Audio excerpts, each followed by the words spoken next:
Hello again, magandang araw uli. Although itong recording ko na ito, gabi ito ngayon, 'no. So, we will continue with our discussion, 'no.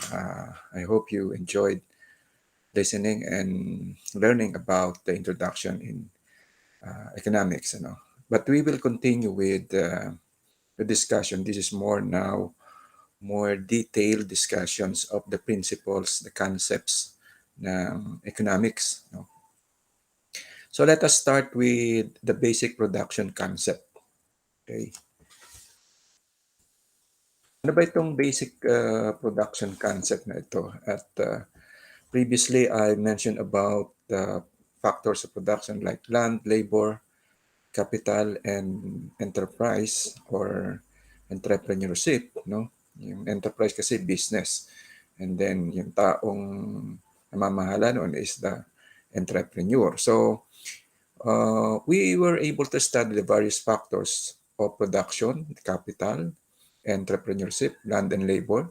And these factors are necessary to be able to produce an output, right, in a business enterprise. Since these factors of production are used in production process to yield an output, they are also termed as inputs. Okay, so itong apat na ito, no, ay tinatawag nating inputs. Right? Continuing sa ating production process, no? The production process usually involves manufacturing. Yan, I think naging estudyante ko rin naman kayo doon sa isang subject natin ng commodity, no? Agricultural commodity. Yan ay nabanggit na pag-aralan natin yung manufacturing, assembly, and processing to produce tangible products known as goods, no? So in offering services, however, we also perform some operations in the enterprise using the same production input. So hindi naman palaging ang negosyo goods lang. It could be services also. So palimit yan natin ginagamit yung goods and services. So paano ba itong, kung titingnan natin itong itong ating diagram dito, you have the natural resources, then human resources, ito yung labor, then you have the raw materials, capital, then conversion process to come up with either products or services. No? So here, we will simply refer to them as service operations since there is no actual production process involved. Any enterprise involved in any production process, as long as it uses inputs and generates output, or outputs, it's generally called a firm. Yung mga kumpanya, ang tawag natin dyan ay firm. Firms, therefore, are enterprises that produce goods and services. No? So again, manufacturing is a production activity where raw materials are transformed into finished products. On the other hand, assembly refers to the making of semi-processed products into finished products. Yung dumadating sa kumpanya mo, hindi pa siya buo, pero ito ay na-process na rin, and then ikaw ang bubuo into one finished product. Call it assembly or semi-processed products. Finally, processing refers to the transformation of raw materials or other semi-processed items into other semi-processed products. So ito yung madali lang namang intindihin to, itong production concept. You have the production input, which pamilyar nga tayo ron sa capital, entrepreneurship, land and labor. Sa production and process naman, you have the manufacturing, assembly, processing, and service operations. Then you have the production outputs, the finished product para doon sa mga goods, at doon naman sa hindi goods, you have services. Production outputs are generally classified as goods or services.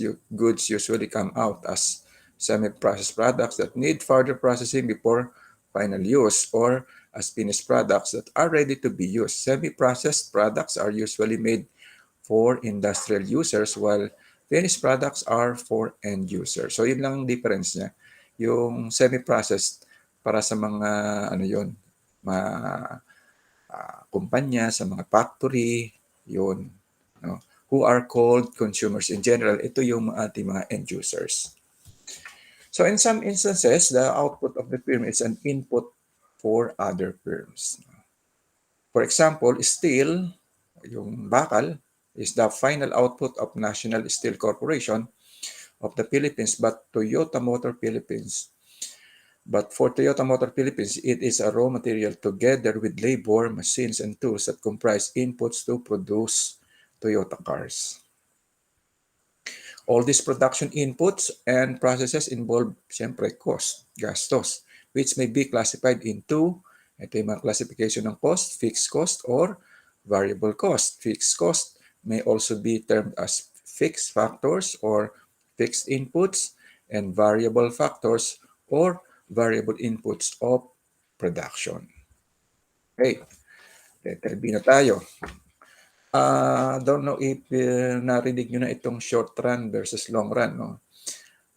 Ito ay huwag nyong i-compare do sa takbuhan or parang karera. No?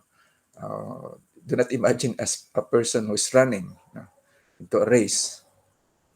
The short run versus long run. There's a different implication or meaning nitong dalawang term nito to understand. So imagine natin sa production theory, it is often important to distinguish the long run from the short run period of production. So imagine pa rin natin merong production, ano yung short run, ano yung long run.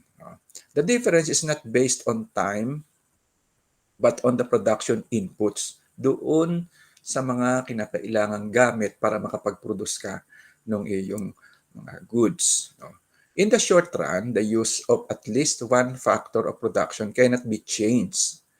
Okay, ulitin ko. The difference is not based on time but on production inputs. In the short run, sa maikling takbuhan sa Tagalog, the use of at least one factor of production cannot be changed or there are fixed inputs. In the long run, all factors can be changed. Okay, tingnan natin mamaya yung sample. The time factor is dependent across firms and industries. O para maintindihan. Example, laundry business. So marami kang yung picture, mga washing machine. No? A laundry business can be adjusted in a month. Ibig sabihin, pwede kang magdagdag ng isa pang machine within a month kasi mura lang naman yan. Hindi naman talaga mura, kundi madaling bumili. Okay? Kung bibili ka, desisyon ka ngayong gabi, baka bukas, kung matsyempohan mo, uwi-uwi mo na bukas yung may pambayad ka, yung machine. O kung hindi naman, baka maybe a week, kasi baka o-orderin mo pa, kasi medyo malalaki naman itong mga machines na ito. Ito, ayan, 20 kilograms. Samantalang yung nabibili nating mga machine na pangbahay, normally mga 5 kilograms lang yun. So, maybe a little longer than a day. No? So, yan again, laundry business can be adjusted in a month or two, but for Isuzu Motors, yung mga gumagawa ng sasakyan, capital adjustment could take 2 or 3 years. Hindi madaling bumili nito mga robot arms na ito o kaya magpadayo ka uli ng mga bagong production line. It takes years at saka malaki kasi ang investment yan. Tapos siyempre hindi naman nabibili na buo yan o orderin mo siya. No, o kaya normally pa yan, tailor-made, kumbaga, naka-custom made. No? However, both businesses with no reference to time horizon still cannot adjust some of their inputs within that time period. So, yung sa Toyota ay sa Isuzu, yung gumagawa ng mga kotse ay matagal yon. So, it is long run. Now, talking about naman dito sa production possibility curve and frontier. No? Medyo mahirap intindihin itong mga terminologies na ito if you just base your understanding, i-correlate mo sa mga titles na ito. Medyo hindi mo kaagad mag-gets ang mga meaning nito. So, kinakailangan ito ay like kayo, nakukuha ng mga board exam.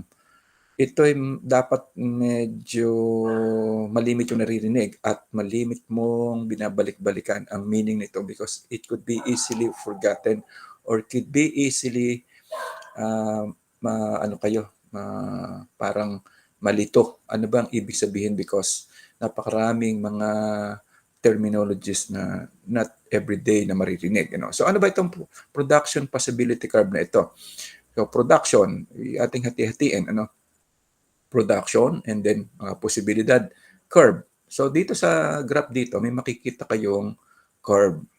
O yung line na yun, yung mayroong A, B, C at saka P1, A na curve ang tawag doon. Now, a production possibility curve is a graph which depicts the concept of opportunity cost by showing production trade-offs between two goods in hypothetical economy.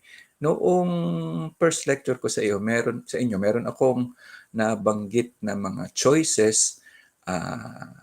Merong tinatawag akong opportunity cost at saka trade-off.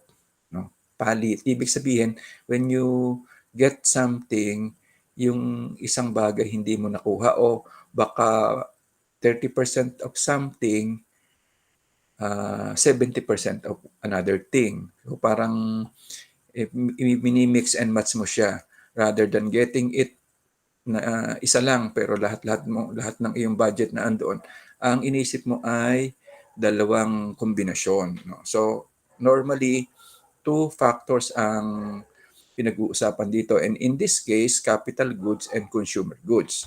Okay, to explain this graph na ito. Let us think of capital goods. Ang capital goods, ito yung binili mo para mag-produce, para siyang asset. At ang isang example niyan ay traktora. Okay? Mahal ang traktora. By the way, ang DA ay nagbigay na. Tomorrow, dadating yung mga tag-Department of Agriculture. I-receive natin, mayroong little program. May nagbigay sila ng traktora sa school. Medyo malaki-laki yata yun. I'm not seen yet. Assuming na isang negosyo ay farming, So, ang kanyang ginagamit dati ay manual, o hindi man manual, animal drop. Ginagamit niya ng kalabaw. O kaya naman human labor, inaasarol. So, he decided na bumili tayo ng traktora kasi malaki-laki naman tong ating area na to. Kaya lamang, kung yung pera mo, malaki-laki yung investment mo roon, marami kang medyo hindi mo na magagawa sa farm ngayon. Like, probably, hindi mo na tayo makakapagtanim ng malaking area because kulang na tayo ng kapital. Hindi rin tayo pwede magtanim noong masyadong magastos ang inputs like baka bibili pa ng mga balag o kaya mag-i-install tayo ng irrigation system. Hindi mo na natin magagawa yan because of capital goods. So we could settle on doon muna sa crops na konti lang ang gasto. So yun yung trade-off. Kapag bumili ka ng isang bagay, yung other side, yung epekto nung sa, actually dito consumer goods, pero kung pinag-uusapan natin farm, yun, yung kanyang yield o yung harvest. So pwedeng yung harvest mo hindi masyadong malaki ni-expect mo kasi napalipat doon sa capital goods yung mga budget mo, pambili ng abono o kaya iba pang mga gagamiting importante na pabuhos doon. So, yun yung ibig sabihin itong production possibility curve na ito. At yan kahit hindi sa farm is also applicable. At in this case, ang paliwanag dito, basahin natin, any point on PPC graph. Pag sinabing PPC, production possibility curve, ito yon, represents two numbers. Okay? PPC graph represents two numbers. Yung numbers na yan, dapat yan may 1, 2, 3, 4, 5. Ito may 1, 2, 3, 4, 5 in consumer goods. Isang pataas at isang pakanan. Okay? Dapat may number yan. point A represents the more capital goods. Ayun. So kung titingnan natin, kung yun ay 1, 2, 3, 4, siguro nasa 4 na capital goods ang iyong ginamit. Pag itinapat mong pababa, ang iyong consumer goods na mapuproduce, konti lang. Pero kung hindi masyadong malaki, ang capital goods mo, yung B, ang pakahulugan dyan, mas malaki ang iyong ilalagay na budget sa consumer goods. Kaya ini-expect na mas malaki ang iyong magiging output sa consumer goods. Kung sakali naman na nagbawas ka pa sa capital goods mo, which is point C, yan, pag pinagtapat natin ganyan, lumalabas ngayon mas marami ang consumer goods na mapuproduce. And you call it production possibility curve. At dyan, kapag ka ang point mo na yan ay pumatak within the line ng curve na yan, ibig sabihin dyan, nagagamit mo lahat ang iyong resources, walang natatapon. Kasi ang isang example na merong nasayang itong point D, no? Yung point D, ang capital goods mo ito, tapos hindi mo na maximize ang consumer goods kasi pag itinapat mo ba dito lang. Whereas kung ito sana, ang capital goods mo ay iniakyat mo pa ng konti doon, na maximize kasi you have the maximum consumer goods produced and you na optimum naman yung capital goods na iyong ginamit. So, continuing here, I hope you understand. Any point on PPC graph represents two numbers. Point A represents the more capital goods than the other points. All right, yung B, mas marami kasi 1, 2, 3, 4. Ito siguro mga 3.5. Ano? So if we produce at point 8, we will get more future growth. Yan. Kasi bumili ka ng capital goods, yung ine-expect na pwede ngayon konti ang consumer goods mapuproduce. Pero on the future date, dahil bumili ka ng machine, later on, dadami naman ang iyong production. But this comes at a cost or opportunity cost. Point 8 represents more capital goods but less consumer goods. Yan. Or kung sa farm, less yung output ng ng harvest mo. Okay, I hope it's clear. Another graph explaining yung PPF. Okay, ito naman ang sample pizza at saka sugar. Remember, laging dalawa ang natin ginagamit ditong factor. Itong output of pizza and output of sugar. Okay? So, paano bang ibig sabihin nito? A, B, and C. A, B, and C na nagpo-pole mismo doon sa curve na yon are efficient output.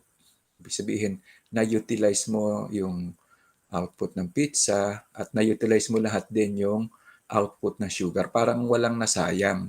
Nagamit lahat ang iyong resources, yung A, B, C. Whereas yung D and E are inefficient combination. Not all resources are fully utilized. Kasi, ayun pagka tinignan mo kasi itong point E na meron pang output of pizza na na pwede sana kung itong tapat ito dapat andun siya no? At saka kung ito merong portion na ito from here to here, merong output of sugar na di mo nagamit as well as here, hindi nagamit yan. So ang point na efficient is nandito sa production curve na to, no? So kulang, kumbaga may hindi ka nagamit na resources dito kaya siya ay inefficient. Yun namang F, yan, ang sabi dito, this is not yet attainable kasi hindi ka po pwedeng makapag-produce dito.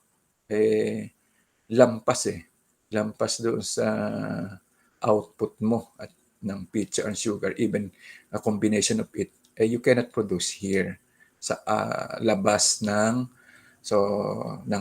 nitong curve nito. Right?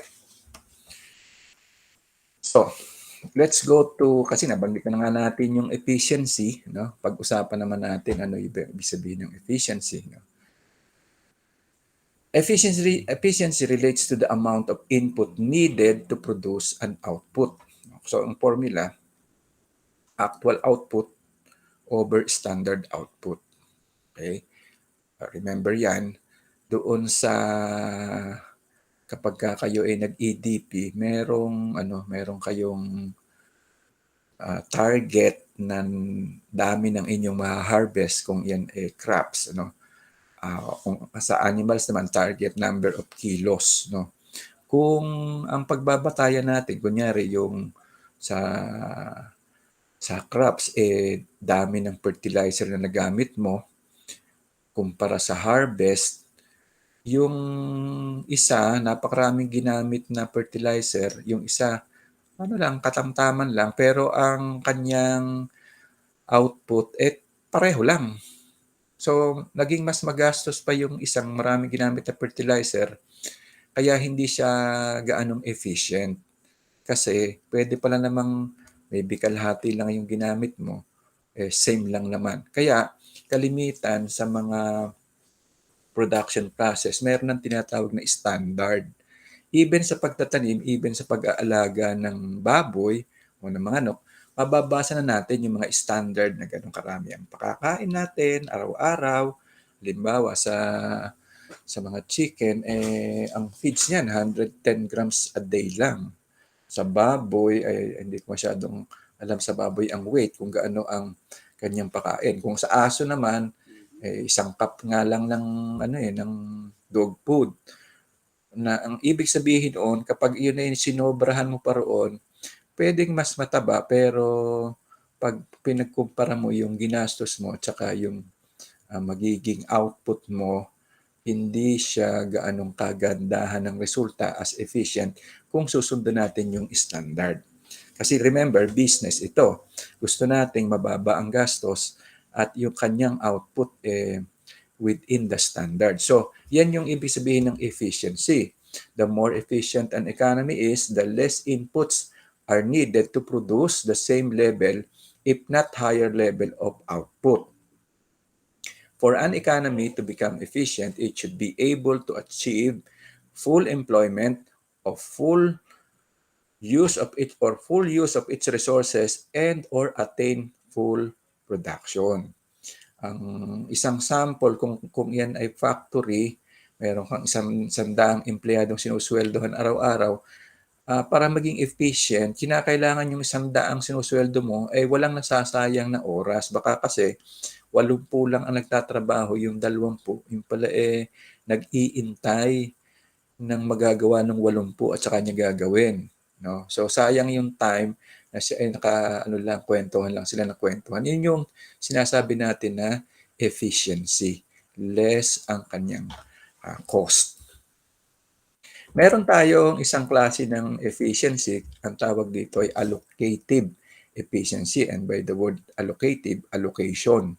Paano natin ipapartihin ang ating budget kung saan na bibigyan natin ng magandang serbisyo pa rin yung dalawang factors. Remember, palaging dalawang factors yung ating pinag-uusapan dito. And in this case, kung ikaw ay nasa government, meron kang concern for healthcare at saka yung education. So kung ikay gobyerno, meron kang budget, paano mo i-allocate yung budget mo na in both cases, pag binagyan mo ng pera itong healthcare at saka itong education, tamang-tama yung budget na ibinigay mo na ang target nila maaabot at ang target ng isa naaabot kahit hindi pantay ang dami ng iyong ibinigay.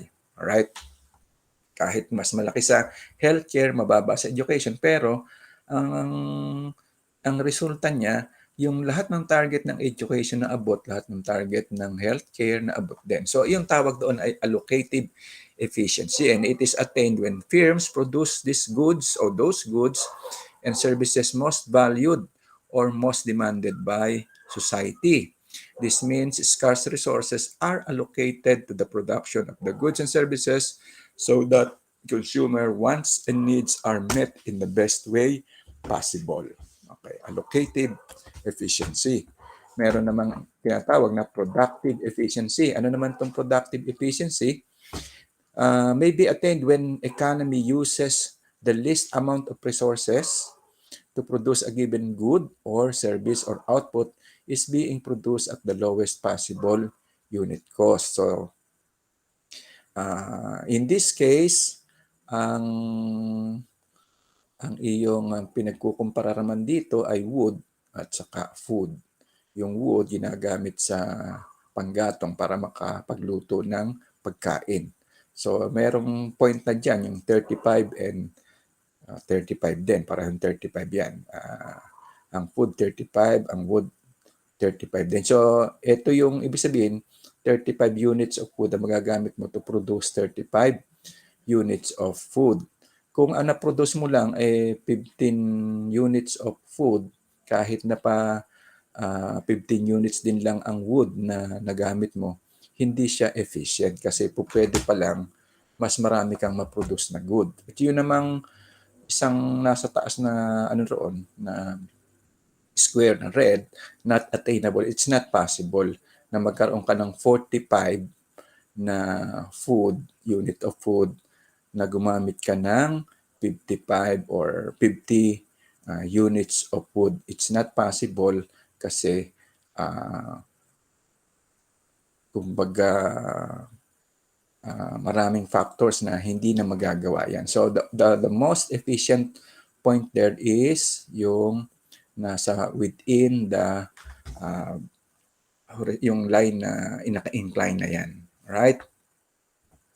So ito yung sinasabi na productivity. Ang formula is output obtained over input consumed. Simply defined as amount of output per unit of given input. Mamaya ay makikita natin ang sample niyan when we look at the graph and the tables. Right, so dito sa graph na ito, meron kayong makikita na productivity graph na nagpipik siya pero unti-unti rin siyang bumababa kahit mag-increase ka noong laborer mo to the point na magne-negative productivity pa. Paano nangyari? Dinamihan mo ng labor, nag-negative productivity pa. Kasi posible kasi na nangyari, ang dami mong trabahador pero hindi nagtatrabaho lahat kasi kulang yung kulang ang raw materials mo, tapos yung palang machine, naghihiraman, so not everybody can work. So ang ginagawa ng iba, nagbabawas ng tao. So here is the comparison between productivity and efficiency. Yung meaning niya is productivity alludes to the rate at which products are produced or task is performed, where efficiency implies the state of producing maximum output with limited resources and minimum wastage, meaning yung nakagawa ka ng similar or same number of products na konti ang gastos mo at kukonti ang wastage. Sa productivity, ang description, how many output produced by 1 unit of input, yun ang mababasa mo. Samantalang sa efficiency, how well the resources are utilized. The productivity focus on quantity, while efficiency is on quality.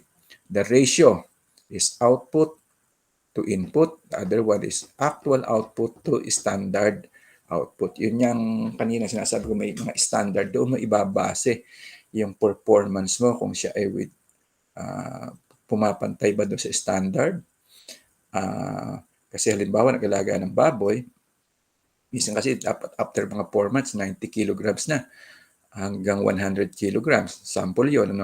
Doon susukatin kung ikaw ay tumatama sa pag-aalaga mo kasi baka 4 months na si 60 kilograms ka, kaya hindi efficient ang iyong pag-aalaga. Ganon din naman ang dami ng ipinakain mong feeds. Ba't ay lumaki? So, yung nangyari sa'yo, hindi ka efficient. Maybe yung lahi ng baboy mo needs to be replaced. So, ginagamit itong productivity and efficiency sa pag-a-analyze ng negosyo. Kasi remember, business, profit ang pinag-uusapan dito, and the formula for profit is sales less cost. So, kung mapapababa mo yung cost, lalaki yung difference, which is the profit. So, punta naman tayo doon sa production function. So, the production function is the relationship between the maximum amount of output that can be produced and the inputs required to make the output. Right? Usually, production is largely dependent, siyempre, sa labor at saka sa capital. Labor represented by letter L at ang capital by letter K. Yan ang makikita nyo mamaya doon sa mga graphs natin. So each production function always entails that what are known as total, average, and marginal products. So ano ba yung total products? Refers to the total number of physical output unit produced. This is why total product is also known as total physical product. While the average product is determined by dividing the total product with the number of inputs used to produce that level of output, while the marginal product of an output is the additional physical products added to the total product due to an increase of 1 unit of output. Okay, mahirap intindihin if I will not be showing you this graph para maintindihan natin. Kanina sabi, okay, so 0 pa yung unang level yan. Wala pa kasing input. So when you start putting an input, kasi doon sa graph natin lagi may 0.0 eh. Saka lang magwa 1, di ba? Yung vertical na ganun, lagi may 0 yung intersection doon eh. Saka 1, 2, 3, 4 yung pataas. Tapos itong pakanan naman, ay dyan naman yung 1, 2, 3. Kaya lagi may 0.0. So sa 0, wala ka namang input, wala ka ring total product, wala ka ring marginal product, at wala ka ring average product. Okay, ngayon maiintindihan natin ano yung mga pinagsasabi ko kaninang mga terminology. So, ang sample dito, imagine nyo, meron kang labor. Okay, ito yung input mo, tao, labor. No? Ang one labor could produce 50 product. Okay, imagine natin, tinapay na lang kunyari para malagyan natin. 50 na tinapay ang mapuproduce niya. Since wala pang tayong makikita ng marginal product, kasi yung marginal product, yun yung diferensya noong kung nag-hire ka pa ng additional inputs ng labor. Ano ang naging diferensya ba noong na padagdag na tao? Di ba? Ini-expect natin 1, dinagdagan mo ng 1, di dapat 50. Ay yung isa, nagdinagdag mo 50, pero in this case, hindi 50 ang naging equivalent noong pangalawa. Kasi yung total product noong dalawa ng empleyado, kasi ito yung isa, tapos nagdagdag ka pa ng isa, naging 2, bakit hindi 100? 90 lang kanyang total product. So, ibig sabihin yung marginal product, yung difference nitong 50 at 90 equals 40. Tapos, siyempre, sa ikukumpite niya ng may kanya, ay ano kaya ang average na production nitong dalawang taong ito? Hindi mo naman pwedeng sabihin 50 at saka 40, kundi pagpaplasin mo yung 50 and 40, 90, kasi you compute kung ilan nagawa ng dalawang tao in a day. So it is 90. I-divide mo ngayon sa 2. So ang average product nila ay 45. Alright? Ngayon, nagdagdag uli ng isang tao. So 3 na yung tao. Bakit? Dapat sana 150 na, kasi kung pare-pareho ng yung isa kasi 50. Ito, naging 120 lang. So ang marginal product noong pangatlong unit of labor na added, 90 minus 120 minus 90, 30 na lang yung napadagdag na product kahit nagdagdag ka ng isang input. So 120 divided by 3 is 40. Yun yung iyong average product. So on and so forth. Nagdagdagan na naman ng isa, hindi pa rin na-achieve yung 50 at bagkos umunti pa, naging 20, 35 na lang average product until sa nagdagdag pa ng isa, 150 na lang ang total product noong 5. So, yung huling, from 4 to 5, 10 ang marginal product at ang average product, 150 divided by 5 is 30. Yan yung ibig sabihin noong binasa ko kanina na marginal product. Units of labor, total product, marginal product, and average product. Okay? Bakit? Bakit? Nung mapansin nyo, babalik uli ako rito. Bakit yung total product, hindi niya napalo, hindi niya nasundan yung trend na dapat 50, 50, 50 lagi eh. Di ba? Yung una, 50 na gawa niya. Yung pangalawa, 40 na lang. Yung pangatlo, 30 na lang ang napadagdag. Dapat 50-50 yan eh. Bakit bumababa? Because of this one. No? Nagpe-play na yung tinatawag na law of diminishing returns. Okay? At yan, nabanggit ko doon sa introduction, yung sample niya ni yung donut, no, na yung pangatlo hindi na nagbibigay ng kanyang happy points. In the same manner, sa production, naoobserbahan din yung law of diminishing return. Meron din ganon na ang explanation diyan, kapag dumadami ang tao, meron mga nangyayari na bubuti yung isa, wala kasi isang kakwentuhan. Yung pangalawa, nung dumating yung pangalawa, may kakwentuhan na. So, nabawasan pa yung sipag, baka nahawa ng isang tamad. O kaya baka yung ginagawa nung pangalawa ay iniintay pa niyang matapos yung trabaho nung una, and so on and so forth. Maraming dahilan at naobserbahan niya sa maraming mga production process na umuunti yung kanyang mga output, at nakita nila yung sinatawag na law of diminishing return. So, kung atin nga naman papansinin, the marginal product, at yun ang tinitingnan, started muna sa 40, naging 30, naging 20, naging 10. Ang explanation is nagpe-play na yung law of diminishing return. So, this phenomenon is known as the law of diminishing returns. According to this law, the marginal product of each unit of input added to production will decline as the amount of that particular input is increased, holding all other inputs constant or ceteris paribus. Alright?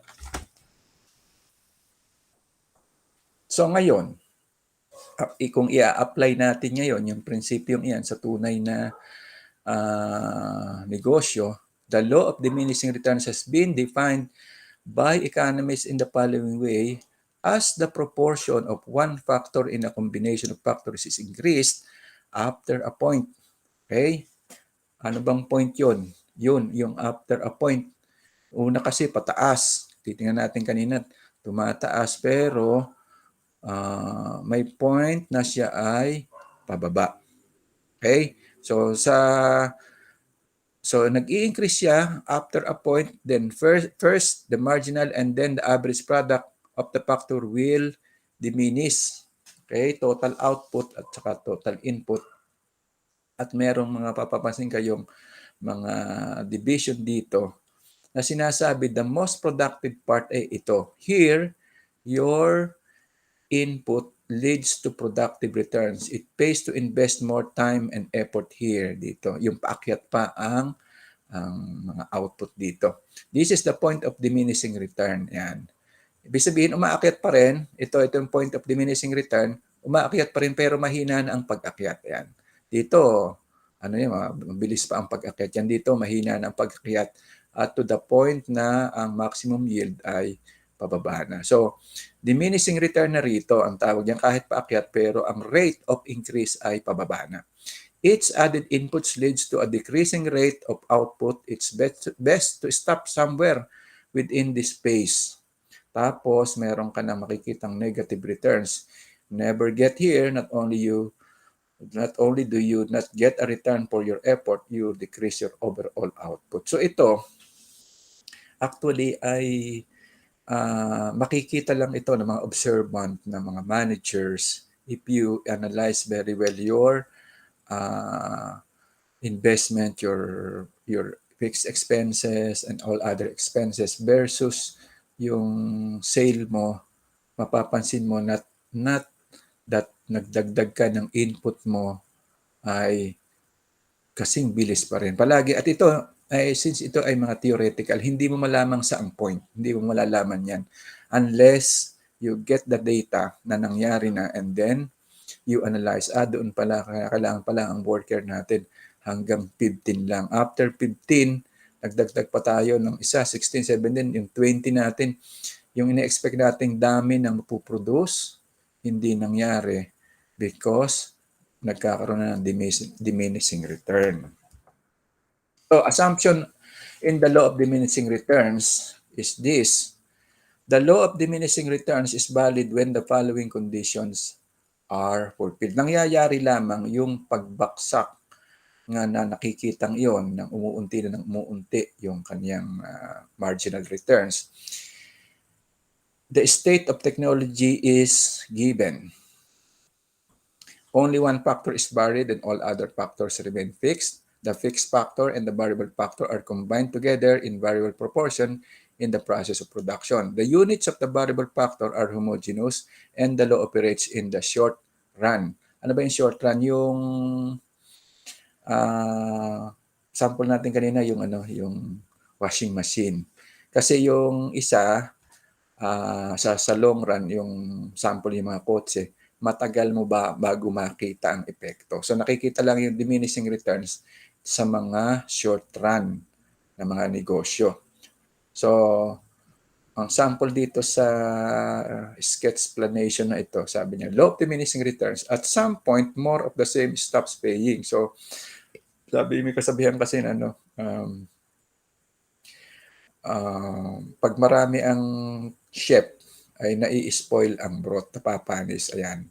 Kasi maraming humahalo, maraming sumasawsaw. So, adding another cook isn't helping like it used to. Ayan. Definitely too many cooks spoil the broth. Yun ang ibig sabihin. So, ganun din.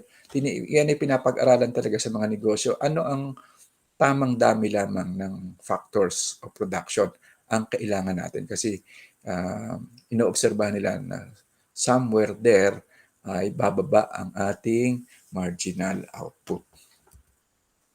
So, illustration of the law, let us take the case of a farmer. Ito, agricultural economics na talaga ito, farmer na, who is cultivating 1 acre of land. Land is fixed factor. Hindi na pwedeng palakihin. Hindi pwedeng i-stretch. No? The farmer tries to increase output. Kasi pag sinabing land, hindi ka po pwedeng bukas bumili ka ng tatlong hektarya lupa pa uli. Hindi naman ganun kadaliin. So, ito pinag-uusapan natin short run. The farmer tries to increase output by varying the variable factor or the variable factor. Para dumami, ang ginawa niya ay dinamihan niya ang laborer. No? The change in total product, average product, and marginal product of the variable factor or labor in our case are depicted in this table. So, tingnan natin yung L. Inputs, yung ito, left side, no? L, labor. 1 labor, 100 ang kanyang total product. So, ang marginal product niya ay kung galing sa 0 ay di 100. No? Average product, 100 divided 1 is 100. So, ito'y nauobserbahan sa stage of production na stage 1. Okay pa dyan magdagdag ng tao. Nagdagdag ng isa pa, naging dalawa na, 220 ang kanyang total product. Nag-increase. More than expected kasi kanina ay 100. Dapat sana in-expect mo 200 pero in this case, naging 220. So dumami pa from yung marginal product mo na 100, nadagdagan ay 120. No? So i-divide mo itong 220 sa dalawang trabahador mo, you get 110. It's good to produce here sa stage 1 do sa production, stages of production. Mamaya makikita niyo yung alin yung stage 1, 2, and 3. Another one na input. So pangatlo, 360. So 140 ang napadagdag. Okay pa rin siya. So average product is 120. From 100, naging 110, 120. So umaakyat talaga siya. Here, now, eto na yung pang-apat. May maobserbahan ka na rito. So 460. Bumalik uli. No? So biglang bumaba yung napadagdag na produkto, 100 na lang. Dapat sana 160 eh, pero 100 na lang. Kaya pag dinivide mo yung 460 sa 4, 115, mas mababa pa sa previous 120. At dito na maobserbahan, nagsisimula ng mag-decline. Kaya siya ay nasa stages of production or stage 2 production. Bumababa na yung average product at saka ang marginal product. And so on. Pagdating ng fifth, the same thing happened. 70, 106. So, yan lahat na yan ay 2. Tapos pagdating ng 8, walo ng trabahador mo, 600, yan, 600 divided by 8, ano na lang ang natira. So, marginal product mo, from 595 to 600, 5 na lang napadagdag kahit nagdagdag ka ng isa. At ang average product, 600 divided by 8 is 75. Now, dito, pagdating ng 9th, no? Pagdating ng 9th na dami ng labor, yung total product niya, umunti pa. Kasi dito, 595, mas marami pa rin kaysa sa 7. Pero dito, yung pang-siyam, umunti pa sa 600. Okay? So, yung isang yon, ano na ito, talagang sobra na itong isang dinagdag mo. Tapos, ang marginal product mo, dahil nga 600 minus 594, mas marami yung dati, nag-negative 6 ka.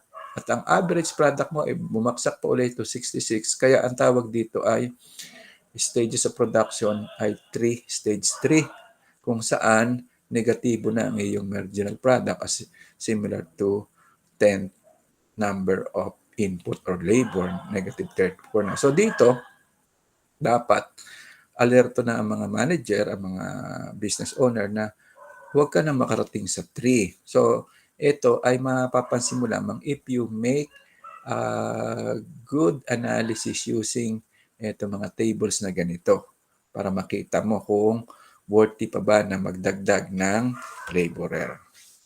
At maraming kumpanya hindi napapansin yan. Even sa school, di rin napapansin yan.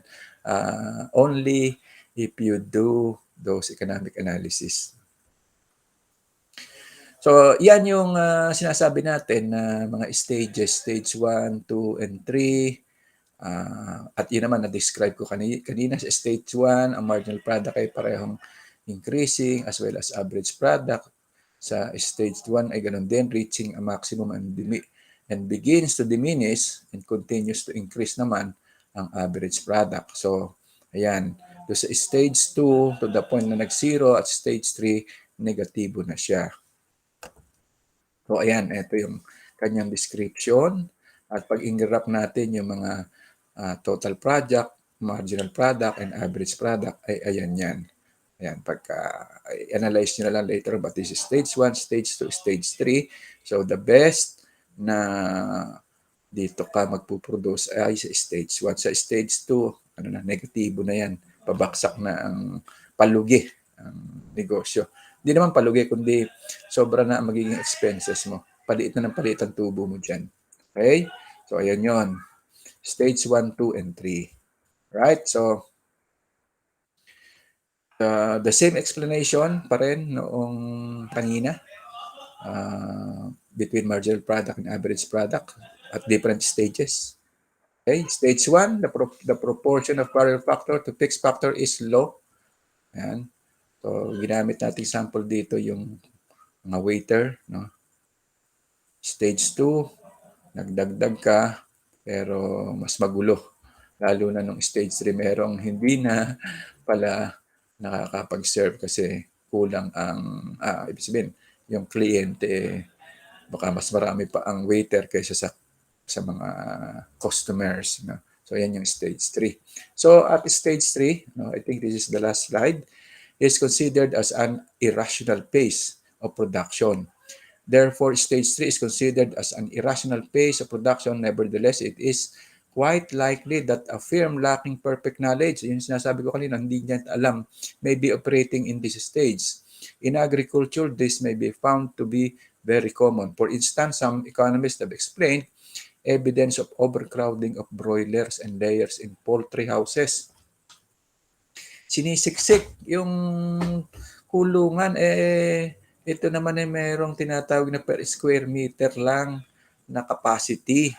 Ay siguro naisip ng isa, hindi, basta kasya dyan. Kahit na hindi na makagalaw yung mga yan, patukain lang natin, tataba rin yan. Merong point na ganun, kahit damihan mo ng damihan ng alaga, pero ang hindi mo nasusunod yung standard, then you might be wondering, bakit ang dami kong inalagaan pero parang nalugi pa ako kasi hindi tumaba ang iyong alagang manok. Hindi mo na-achieve yung kilograms kasi yung mga buyers mo gusto 1 kilo. So, ang nangyari sa instead of alagaan mo siya ng 27 days, inabot ka ng 40 days. Alangan namang hindi mo siya paabutin ng 1 kilo kasi hindi niya bibilhin. So, ang nangyari, lumaki ang gasa mo sa feeds to the point na baka nalugi ka pa. So, yun yung stage 3. It is irrational pace. Alright, so that is the end of part 2.